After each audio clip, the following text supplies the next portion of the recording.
Hi everyone, it's me Ryan here, and today this is my $200 S9 Plus. Pretty interesting, for $200. Let's find out how I got it and what's the issues. To be honest, I was actually meant to get this phone for only like $400, but then before I went to meet the seller decided to change location in the last minute, so he gave it to me for $350. After meeting the seller at that new location, I found out that the burn-in on the screen was really bad. Like, he didn't tell me there was burn-in, but when I went there, I saw the burn-in. I was like, dude, there's no way I'm gonna buy it because I know burn-in repair, which means replacing the display, is cost a lot. Along the other time, I just like thought about it, then I realized, hey, if I were to get the phone for $200, and if let's say I do want to replace the screen, I can, or let's say I want to try fix the screen in other means, alternative repair I try to do doesn't work, I can at least sell the phone off for a small amount of profit or just to break even. So I decided to go for it. Luckily enough for me, the seller responded within like 5 or 10 minutes later to tell me, hey, it's fine, I'll take it for $200. He doesn't know that the burn-in was actually that bad that actually put people off. It will put people off. The burn-in was quite bad at the start.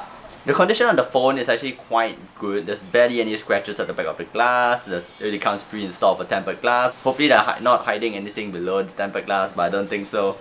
Yes, there's a burn-in on the OLED screen, but other than that, it's quite decent. The phone is in immaculate condition. Only the charging port there has a bit of scuffing. That's because of the person trying to figure out where to put the charging port. The speakers, there's a bit of dust in them over a year of use. The camera is actually also in great condition. The lenses are not scratched. Dual aperture function does work very nicely on the S9 Plus. And this was quite a great upgrade from my Huawei Nova 2S that I bought almost 2 years ago. IP67 water resistance, an OLED display, and dual aperture cameras along with wireless charging, Android One, and an Adobe Atmos DeC in the phone. It's a really nice touch to see, as the Adobe Atmos makes like music a bit sharper and a bit clearer when you're listening on Spotify. I'll be attempting to lessen the burn-in effect on the OLED screen, or like try to fix it via a software that I'm using at the moment.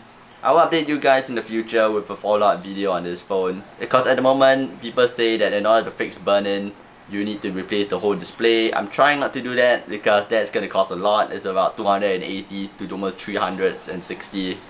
Samsung themselves charge about 360, a third-party store charge 280 around there. So, but this is the cheapest S9 Plus that is out there that is not water damaged and the screen are not completely cracked. If you guys enjoyed this little interesting endeavor of mine into this S9 Plus, do leave a like, subscribe, share a comment down below.